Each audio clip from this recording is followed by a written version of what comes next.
اللہ صحیح. اب وہ کس طرح پڑھتے تھے, کیا طریقہ کار تھا, وہ تو مجھے کسی روایت میں نہیں ملا, لیکن یہ ضرور ملا ہے. ہاں جی, ہاں, ابن سعد نے یہ روایت ذکر کی ہے, ابن سعد نے, کہ یہ خود کہتے ہیں کہ قبول اسلام سے 3 قبل پہلے میں نماز پڑھنے لگ گیا تھا. یہ ان کی خدا پرستی کا وہ تھا نا, شاید مولانا حالی فرماتے ہیں کہ رہا ڈر نہ بیڑے کو موجے بلا کا, ادھر سے ادھر پھر گیا رخ ہوا کا. تو اچھا آپ صاحب, آپ مجھے یہ بتائیں کہ حضرت سیدنا ابوذر غفاری رضی اللہ تعالیٰ عنہ خدا پرست تو پہلے ہی تھے, تو اسلام کی طرف یہ کیسے مائل ہوئے؟ عثمان بھائی, ان کو کسی خبر دینے والے نے خبر دی کہ مکہ کے اندر ایک شخص ہے اور وہ تمہاری ہی طرح لا الہ الا اللہ کا قائل ہے. صحیح. وہ کہتا ہے کہ اللہ ایک ہے اور اس کے سوا کوئی عبادت کے لائق نہیں ہے. تم بھی وحدانیت کے قائل ہو, وہ بھی وحدانیت کا قائل ہے. اور اس کے ساتھ ساتھ وہ خود کو کہتا ہے کہ میں اللہ کا رسول اور اللہ کا نبی ہوں. صحیح. تو جب ان کو اس بات کا علم ہوا تو انہوں نے اپنے بھائی کو بھیجا, اپنے بھائی سے کہا کہ آپ جائیں اور جا کے سارے احوال معلوم کریں اور پھر مجھے آ کے بتائیں. وہ گئے, انہوں نے سارے مکہ مکرمہ کے اندر احوال معلوم کیا, واپس آئے, ان کو جواب دیا, بتایا کہ یہ صورتحال ہے, لیکن ان کی تسلی نہ ہوئی. صحیح. اچھا, تسلی نہ ہوئی جب, تو پھر انہوں نے خود فیصلہ کیا کہ میں خود مکہ مکرمہ کے اندر جاؤں گا. اس سے مختلف بھی ایک روایت ملتی ہے, لیکن یہ روایت ذرا سند کے اعتبار سے مضبوط ہے. تو یہ خود آئے, آ کے بیت اللہ کے اندر گئے. اب یہ ان کی آنکھیں تلاش کر رہی ہیں کہ وہ شخص کون ہے, اور کسی سے پوچھنے کی جسارت نہیں کر رہے. اتنے میں حضرت علی رضی اللہ تعالیٰ عنہ بیت اللہ کے اندر آئے, تو انہوں نے دیکھا کہ ایک شخص ہے, وہ شکل سے اور آثار سے مسافر معلوم ہوتا ہے. تو انہوں نے پوچھا کہ مسافر ہو؟ انہوں نے کہا جی. وہ ان کو اپنے گھر لے گئے, ان کی خدمت کی, کھانا شانا پیش کیا, ان کو آرام کے لیے کمرہ میسر کیا. جب یہ صبح اٹھے تو صبح اٹھ کے پھر یہ بیت اللہ کے اندر تشریف لے آئے. جب حضرت علی رضی اللہ تعالیٰ عنہ کا دوبارہ چکر لگا تو پھر دیکھا کہ یہ ادھر ہی بیٹھے ہیں اور کسی کی تلاش میں ہیں.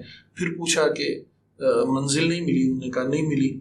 پھر گھر لے آئے, پھر ان کی خدمت کی. اگلے دن یہ پھر بیت اللہ کے اندر آ گئے. خود فرماتے ہیں کہ پھر میں نے ہمت کر کے حضرت علی سے ہی پوچھا کہ یہاں پہ ایک شخص ہے جو خود کو اللہ کا نبی کہتا ہے اور وہ کہتا ہے کہ اللہ ایک ہے, میں اس شخص سے ملنے آیا ہوں. حضرت علی رضی اللہ تعالیٰ عنہ وہ اسلام قبول کر چکے تھے, تو وہ فوراً سمجھ گئے اور ان کو پکڑا اور ارقم بن ارقم رضی اللہ تعالیٰ عنہ کے مکان میں لے آئے. اور جب دیکھا آپ صلی اللہ علیہ وسلم کا حسن و جمال دیکھا, آپ صلی اللہ علیہ وسلم کا بس زیارت کرنی تھی کہ وہیں پہ فدا ہو گئے اور کہا کہ یا رسول اللہ صلی اللہ علیہ وسلم مجھے بھی کلمہ پڑھائیں اور اپنی صف میں شامل کریں. تو انہوں نے کلمہ پڑھایا. قبول اسلام کے بعد یہ کہنے لگے, آپ صلی اللہ علیہ وسلم نے کہا کہ ابھی حکمت یہ ہے کہ اس کو چھپا کے رکھنا. کہا واللہ میں جس چیز نے میرے دل کو منور کر دیا ہے نا, میری دنیا پلٹ کے رکھ دی ہے, میں اس کو نہیں چھپا کے رکھوں گا. اور بیت اللہ کے اندر آگے, بیت اللہ کے اندر آ کے اعلان کیا. جب اعلان کیا کہ اللہ ایک ہے اور محمد صلی اللہ علیہ وسلم اللہ کے رسول ہے اور میں اس پہ ایمان لاتا ہوں, تو پھر مشرکین ٹوٹے. پھر ان پہ تشدد کیا. جب تشدد کیا تو حضرت عباس رضی اللہ تعالیٰ عنہ, آپ صلی اللہ علیہ وسلم کے چچا, انہوں نے آ کے ان کو جو تھی وہ ان سے بچایا اور کہا کہ یہ قبیلہ بنو غفار سے تعلق رکھتے ہیں, تم چاہتے ہو کہ تمہاری تجارت روک دی جائے. یعنی وہ تو رازنی میں پہلے مشہور ہے, اور اگر ان کو پتا چلا کہ ہمارے قبیلے کے مطلب ایک شخص کو انہوں نے مارا ہے تو وہ تو تمہاری تجارت روک دیں گے, تم کچھ نہیں کر سکو گے. تو انہوں نے بچایا. پھر باہر گئے, کچھ دیر آپ صلی اللہ علیہ وسلم کے پاس قیام کیا تو آپ صلی اللہ علیہ وسلم نے کہا کہ آپ اپنے وطن لوٹ جائیں اور وہاں پہ جا کے اسلام کی دعوت دیں. تو پھر یہ حجاز کے اندر واپس لوٹ گئے اور پھر وہاں پہ جس حد تک ممکن تھا اسلام کی دعوت دی. پھر مدینہ ہجرت کا جب وقت آیا, جب انہوں نے مدینہ ہجرت کی تو ہجرت کے بعد یہ آپ صلی اللہ علیہ وسلم کی خدمت پہ معمور ہوئے. آپ صلی اللہ علیہ وسلم کی خدمت کا بڑا ان کو وہ ہوتا تھا, شغف ہوتا تھا. اور پھر آپ صلی اللہ علیہ وسلم سے علم کو لینے کا انہیں بڑی طلب ہوتی تھی. ہر وقت اس مطلب کوشش میں ہوتی کہ آپ صلی اللہ علیہ وسلم کی زبان طاہر سے کوئی جملہ نکلے اور میں اس کو اپنے سینے میں اور اپنے اس میں محفوظ کر لوں. پھر یہ جو تھے ان کا مزاج کچھ ایسا تھا کہ یہ دنیا سے قطع تعلق تھے. فقر خصوصیت تھی اور دنیا جس کا اظہار صحابہ کرام کرتے تھے صحابہ کرام جو کئی صحابہ کرام نے کہا کہ حضرت ابو ذر جو ہیں یہ تارک الدنیا ہے. اور پھر عہد صدیق میں آپ صلی اللہ علیہ وسلم کے وصال کے بعد حضرت ابوبکر صدیق رضی اللہ عنہ کے دور میں یہ بہت زیادہ مطلب بالکل ہی الگ تھلگ ہو گئے, کسی چیز میں بھی حصہ نہیں لیتے تھے. اور جب آپ حضرت ابوبکر صدیق کا وصال ہوا تو پھر یہ انہوں نے شام کے سفر کا انتخاب کیا, وہاں کی غربت کا انتخاب کیا, وہاں پہ چلے گئے. حضرت عمر کے دور میں پھر وہیں پہ گزارا, اور جب شام کے گورنر وہاں پہ تشریف لائے تو یہ اکثر ان کے ساتھ وہ رہتی تھی, کیونکہ خاص طور پہ جب حضرت عثمان غنی رضی اللہ عنہ کا دور آیا تو اس وقت پھر محلات تعمیر ہونے شروع ہوئے, مال کی کثرت, مال کی کثرت ہوئی. تو جب یہ چیزیں ہوئیں تو یہ پھر ان کے ساتھ اختلاف کیا کرتے تھے. تو گورنر شام نے پھر حضرت عثمان غنی رضی اللہ عنہ کو خط لکھا کہ یہ یہاں پہ ہر کام میں حضرت بزرگ مداخلت کرتے ہیں تو آپ ان کو اپنے پاس بلا لیں. حضرت عثمان نے ان کو اپنے پاس بلا لیا. جب یہ ان کے پاس گئے تو پھر حضرت عثمان کی طرف سے بھی ان کو جب کسی بات سے منع کیا جاتا اختلاف ہوتا برملا اظہار اختلاف کا, بالکل. تو پھر حضرت عثمان غنی رضی اللہ تعالیٰ عنہ نے ان کے لیے ربضا کے مقام کا انتخاب کیا اور ان کو وہاں پہ ایک الگ تھلگ جو ہے وہ وہاں پہ گھر دے کے وہاں پہ شفٹ کر دیا. اچھا آپ مجھے یہ بتائیں, ابھی وہ جب آپ بتا رہے تھے کہ قبول اسلام کا کوئی بھی توحید پرست یا کوئی بھی عام انسان جب بھی سوچتا ہے نا, جب سمجھنے کی کوشش کرتا ہے تو اس کی جو منزل ہے وہ اینڈ پہ اسلام ہی بچتی ہے.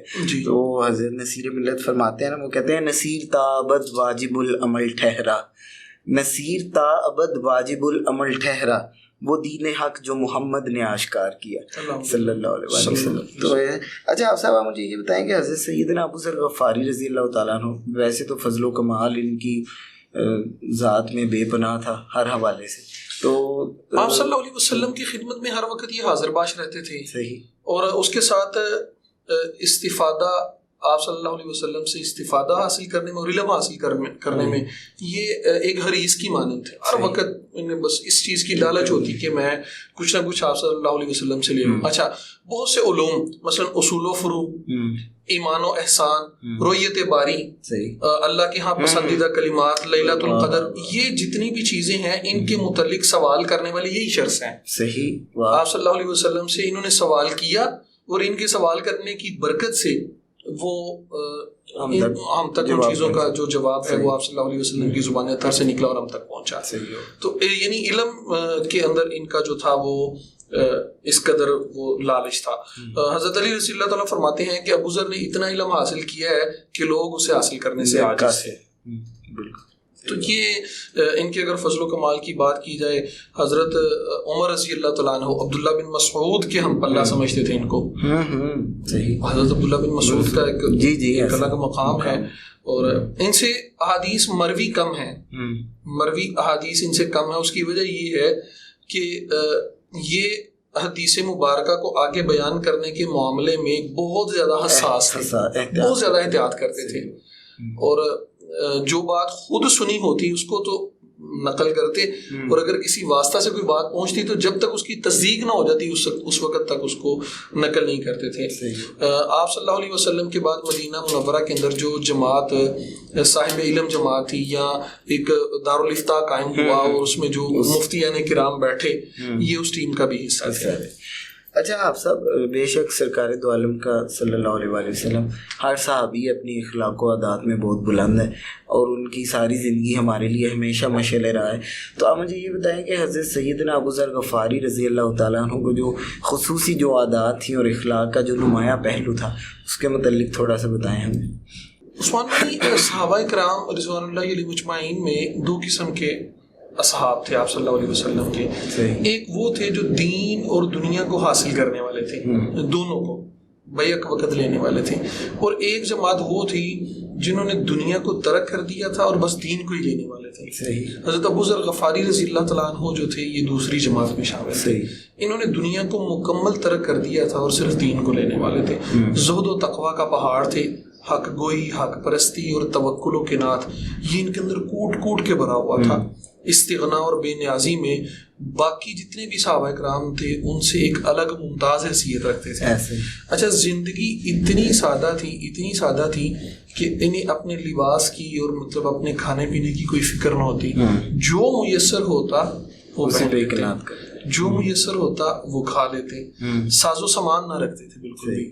یہ اس چیز کے سخت خلاف تھے. انہوں نے کہتے تھے کہ آپ صلی اللہ علیہ وسلم کی وہ حدیث مبارکہ بیان کرتے تھے کہ تمہیں اللہ نے جو عطا کیا ہے وہ اللہ کے راستے میں خرچ کر دو. مفسرین محدثین نے اس کی آگے توجیہ بیان کی ہے اور دیگر صحابہ کرام نے اس کو مختلف مطلب کہا ہے کہ اس کا مطلب یہ ہے کہ آپ اپنی ضروریات سے جو زائد ہے وہ اس کو اللہ کے راستے میں خرچ کریں. اور یہ اس چیز کے قائل نہیں تھے. کہتے تھے نہیں بس جو بھی آیا ہے اس کو اللہ کے راستے میں خرچ کر دو. اچھا ابن مروان نے ان کو دیکھا کہ ان کے پاس نا پشم کی چادر تھی. اچھا وہ چادر باندھ کے نماز پڑھتے دیکھا. پوچھا کہ کچھ دن پہلے تو آپ کے پاس 2 چادریں تھیں وہ کدھر گئیں؟ انہوں نے کہا کہ وہ میرے سے بھی زیادہ جو مستحق تھا وہ اس کو دے دی. نہیں پشم کی چادر اب اگر وہ جیسے بوری کا لباس یعنی یہ اس دور میں ایک غریب سے غریب تر لوگ بھی یہ پشم کی چادر استعمال نہیں کرتے تھے. تو جب ان کو دیکھا ابن مروان تھوڑا انہوں نے کہا کچھ دن پہلے تو آپ کے پاس 2 نایاب چادریں تھی وہ کدھر گئیں؟ کہا جو وہ میرے سے بھی زیادہ مستحق تھا وہ اس کو صدقہ کر دی. اچھا جو زہد و تقویٰ ہے وہ آپ کی زندگی سے مطلب آپ شروع سے ہی اگر آپ دیکھیں قبول اسلام سے پہلے ہی میں نے جیسے کہا تھا کہ یہ وحدانیت کے قائل ہو گئے تھے. اچھا وہاں سے دیکھیں اور آخر تک زہد و تقویٰ جو ہے وہ ان کے اندر جو ہے وہ کوٹ کے بڑا ہوا ہے. آپ صلی اللہ علیہ وسلم فرماتے تھے کہ میری امت میں ابو ذر جو ہے وہ ابو ذر میں عیسیٰ بن مریم جیسا زہد ہے. یہ باقاعدہ اصل الغابہ میں امام الانبیاء شان بیان ہے. امام الانبیاء. اچھا آپ صلی اللہ علیہ وسلم نے فرمایا کہ جب تم پر ایسے حکمران ہوں گے یعنی آپ صلی اللہ علیہ وسلم کا جو فرمان تھا نا اس کا بڑا پاس رکھتے تھے. تو آپ صلی اللہ علیہ وسلم نے فرمایا تھا کہ جب تم پر ایسے حکمران ہوں گے جو اپنا حصہ زیادہ لیں گے تو کیا کرو گے؟ فرمایا تلوار سے کام لوں گا. ابو ذر کہنے لگے تلوار سے کام لوں گا. آپ صلی اللہ علیہ وسلم نے فرمایا اس سے بہتر مشورہ دوں؟ کہا یا رسول اللہ کیوں نہیں؟ فرمایا صبر کرنا یہاں تک کہ مجھ سے آ ملو. تو پھر وہی کیا. حضرت عثمان غنی رضی اللہ عنہ کے دور میں بالخصوص اگر ان کے بس میں ہوتا تو یہ تلوار اٹھا لیتے اور گورنر شام کے گورنر کے خلاف یہ جہاد کا اعلان کر دیتے. لیکن وہ آپ صلی اللہ علیہ وسلم کی اس قول کو مد نظر رکھتے ہوئے خاموشی اختیار کی. اچھا لوگوں نے ان کو بھڑکانے کی کوشش کی تو انہوں نے جب یعنی ربضہ کے اندر حضرت عثمان غنی رضی اللہ تعالیٰ عنہ نے ان کو ایک گھر دے کے سائڈ پہ کیا نا تو لوگوں نے ان کو بھڑکانے کی کوشش کی تو یہ سیکھ پاؤ گے. کہا کہ اللہ کی قسم مجھے عثمان پہ کوئی کسی قسم کا وہ تردد نہیں ہے اور کوئی شکوہ نہیں ہے. انہوں نے جو کیا وہ بالکل درست کیا. اور اگر وہ یہ مجھے یہ بھی نہ دیتے اور ویسے ہی کہتے کہیں جنگلوں میں نکل جاؤ تو میں اس کو بھی پسند کرتا. تو یہ اگر ان کی اخلاق حقیقت میں زہد و تقویٰ میں اپنی مثالات اور فقیری اگر دنیا میں کسی انسانی صورت میں آتی تو وہ شاید حضرت ابو ذر آپ صلی اللہ علیہ وسلم جب بھی یعنی کسی مجلس میں بیٹھے ہوتے تو وہ ڈھونڈ رہے ہوتے کہ ابو ذر کہاں پہ اور اگر نہ نظر آتے تو جب دوبارہ ملاقات ہوتی تو آپ صلی اللہ علیہ وسلم باقاعدہ مصافحہ کرتے تھے. یعنی اس قدر آپ صلی اللہ علیہ وسلم سے محبت فرماتے تھے. صحیح. اچھا آپ صاحب آپ مجھے یہ بتائیں کہ حضرت سیدنا ابو ذر غفاری رضی اللہ تعالیٰ عنہ کا وصال پاک کا کب ہوا تھا اور یہ کہاں پہ آرام فرمایا؟ عثمان بھائی اسی ربضہ کے مقام کے اندر ہی ان کا وصال پاک ہوا 31 ہجری کے اندر. آپ صلی اللہ علیہ وسلم کی ایک حدیث مبارکہ کے مطابق ایک مجلس میں کچھ صحابہ کرام بیٹھے تھے. یہ خود فرماتے ہیں اس حدیث مبارکہ کے خود راوی ہیں. تو آپ صلی اللہ علیہ وسلم نے فرمایا کہ تم میں سے ایک شخص جو ہے وہ صحرا کے اندر یعنی ایسی جگہ پہ اس کی موت ہوگی جہاں پہ کوئی نہیں ہوگا. تو جب ان کی موت یہ خود فرماتے ہیں کہ ان میں سے اس وقت اس مجلس میں جتنے بیٹھے تھے سب کا وصال ہو چکا سوائے میرے. تو مجھے یقین ہے کہ میرا وصال تنہائی میں ہوگا. تو جب ان کا وصال ہوا اچھا پھر وہ اسی حدیث کو بیان فرماتے ہیں کہ جب وصال ہوگا اس کا تو وہاں پہ ایک جماعت وہاں پہ پہنچ جائے گی. تو جب ان کا وصال ہونے کا وقت آیا تو اپنی بیوی سے کہتے ہیں کہ جاؤ جا کے ٹیلے پہ دیکھو کوئی قافلہ آ رہا ہوگا. انہوں نے کہا دور دور تک کوئی مطلب آثار ہی نہیں ہے کسی کے آنے کے. تو آپ انہوں نے کہا اللہ کی قسم آپ صلی اللہ علیہ وسلم کی زبان اتھر سے نکلا لفظ غلط نہیں ہو سکتا اور یہ آپ صلی اللہ علیہ وسلم نے فرما دیا تو یہ ہوگا. وہ کوئی نہ کوئی قافلہ آئے گا، جا کے دیکھو. تو وہ مطلب بار بار جاتی، پھر مطلب واپس پلٹتی اس مطلب تڑپ میں کہ کہیں ابو ذر کی روح جو ہے وہ پرواز نہیں کر گئی. ان کو دیکھنے آتی، جب ان کو دیکھ کے جاتی پھر واپس مطلب دوڑتی. تو اسی دوران دیکھا کہ ایک قافلہ آ رہا ہے. تو اس قافلے کے جب یہ پاس ان کے پاس پہنچا تو انہوں نے بتایا کہ اس طرح میرے جو خامن ہیں وہ اپنے آخری سانسیں لے رہے ہیں. تو وہ قافلہ جلدی سے ان کے پاس آیا. تو انہوں نے پوچھا جب کون ہے، تو انہوں نے کہا ابو ذر. تو وہ بڑا رش کیا. اچھا، اس قافلے میں عبداللہ بن مسعود رضی اللہ تعالیٰ عنہ بھی تھے. تو بڑا رش کیا اور پھر کہا کہ مجھے تم میں سے وہ بندہ مجھے کفن دے جو کسی بھی طرح حکومتی معاملات میں انوالو نہیں ہے. صحیح ہے. تو وہ جب اس بات کی تحقیق کرنی شروع کی تو ان میں سے ہر ایک کسی نہ کسی طرح حکومتی معاملات میں ملوث تھا. پھر ایک صحابی، انصاری صحابی، وہ اٹھے، انہوں نے کہا کہ میں کسی طرح میں کسی معاملے میں شریک نہیں، اور میرے پاس 2 چادریں ہیں، کہا کہ ان کے اندر مجھے کفن دیا جائے. حضرت عبداللہ بن مسعود رضی اللہ تعالیٰ عنہ نے پھر ان کا جنازہ پڑھایا اور پھر ربضہ کے مقام کے اندر ہی ان کو جو سپرد خاک کیا گیا. اور وہ جو قافلہ تھا یہ یمنی لوگ تھے، کوفہ سے آ رہے تھے اور مدینہ منورہ جا رہے تھے. تو بس آپ صلی اللہ علیہ وسلم کے زبان تھر سے جو نکلا جملہ تھا اس نے سچ ہونا تھا. تو اللہ تبارک و تعالیٰ نے اس کا انتظام فرمایا. بہت شکریہ آفا صاحب، اللہ تعالیٰ آپ کو اس کی جزا عطا کرے. حضرت ابو ذر غفاری رضی اللہ تعالیٰ عنہ جہاں پہ آرام فرما ہے، اللہ تعالیٰ ان کی قبر پہ کروڑا رحمت نازل کرے.